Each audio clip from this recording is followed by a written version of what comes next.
first interviewed my next guest in 1991. Before then, he was best known as a popular BBC sports presenter, but by the time he'd appeared on Wogan, his life had taken a dramatic change. Have a look at this. So evil has been in control of the planet for 12,000 years. It has been the dominating force. Evil's not the right word, it is imbalance. But it has been increasingly in control. As I repeat, survey the world, ladies and gentlemen. Is the force of love in control of this world, guiding this planet at this time? Of course not.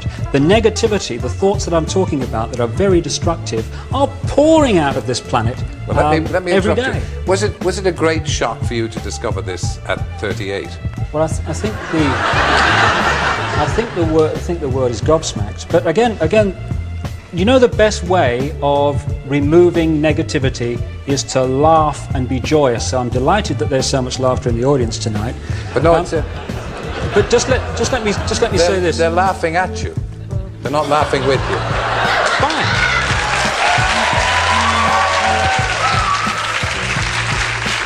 I didn't mean that to be hurtful. Terry. I don't want you to misinterpret it. They're not laughing in sympathy with you.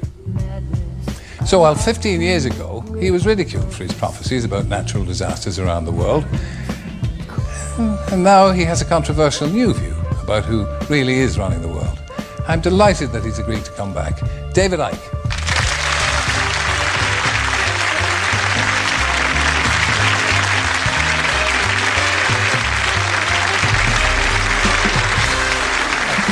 Thank you, no problem. Thank you. Now, again, when I see that, I'm slightly embarrassed by it because I thought I was a bit sharp with that comment. So, and at the time I said I didn't mean it to embarrass you. So, that interview at the time, it changed everything for you, didn't it? Well, it changed everything in the sense of I couldn't walk down any street in Britain without being laughed at by most of the people. Going in a pub, there was uproar. A comedian only had to say my name to get a laugh. And what that does is it reveals to you the level of immaturity that passes for adulthood in this country, whereby clearly a guy was going through an incredible experience. And instead of being mature and saying, why is this guy gone from being this, what you would call straight, normal television presenter, to how he is now? This is interesting. What's happening here? Instead, and I heard the ripples of laughter 16 years on when my name was mentioned. People just laughed. But the other, which gave me a real insight, especially given what I'm doing now in my books, about how easy it is for the few to control the many. Because the many, you know, we laugh at sheep because sheep just follow the one in front. Ah, stupid sheep. We humans have out-sheeped the sheep because at least the sheep need a sheepdog to keep them in line. Humans keep each other in line. And they do it by ridiculing or condemning anyone who commits the crime, because that's what it's become, of being different. I had a choice, Terry, at that point. I could have ended up faced with that scale of ridicule and ended up shaking in the corner. Or I could have said, as I did, laugh, condemn, I don't give a damn. This is me. And if you don't like me, well, that's bad news, because this is the only me there is.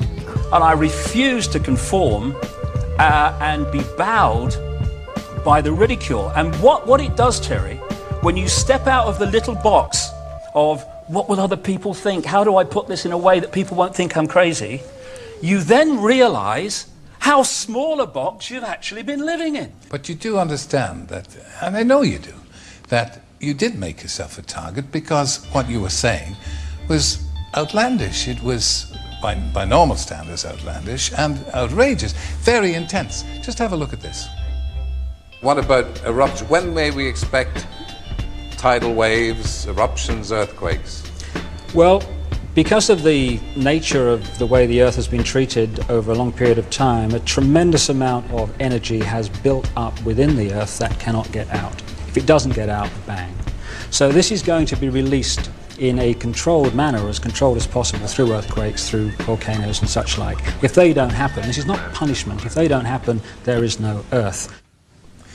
You see, you're still obviously bitter about people's rejection of your ideas. No, absolutely not. What I am is frustrated at watching Orwell's 1984 unfold in front of our eyes by the day, while people focus on who shot Phil Mitchell. That is frustrating, because my children and your children, thank you, are going to have to live, indeed, in the timescale, so are we, because we're living in it now, when the most basics of freedoms are being taken away.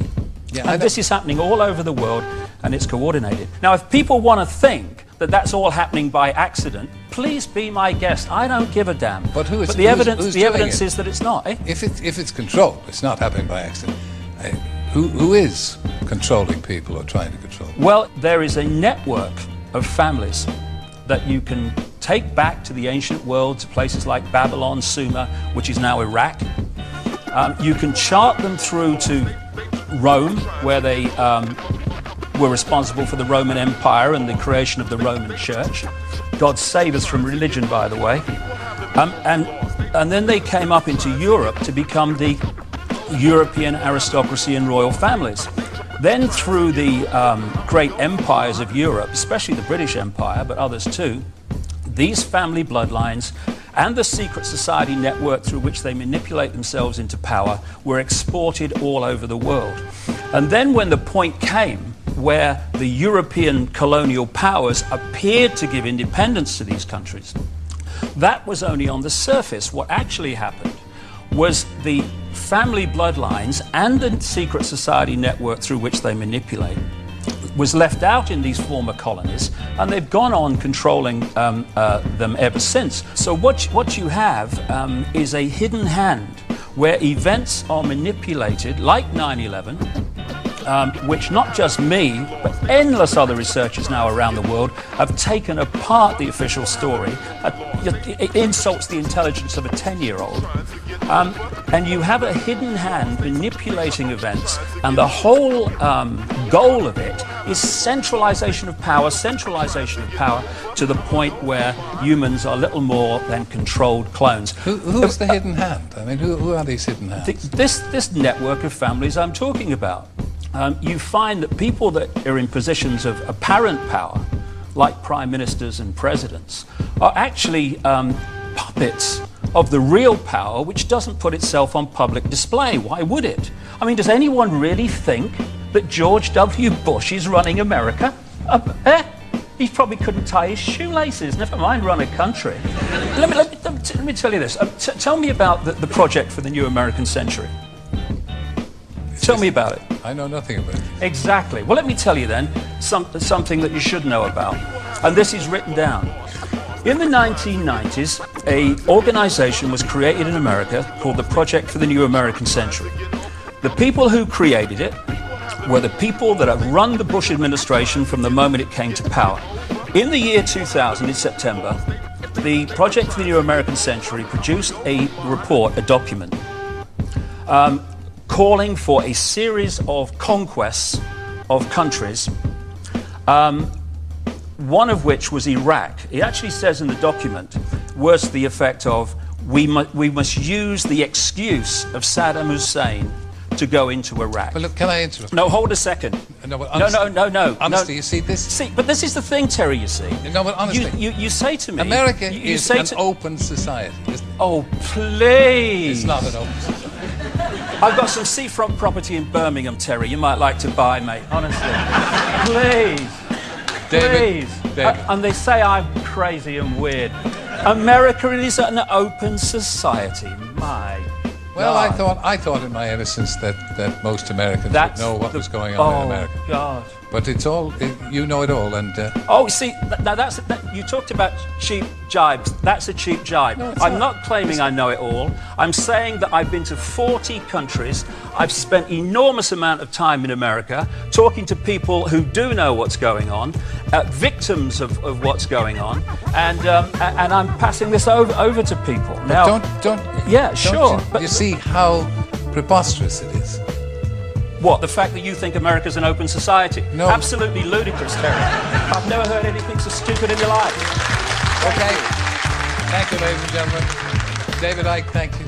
Good luck with your mission. Pleasure. Thank you.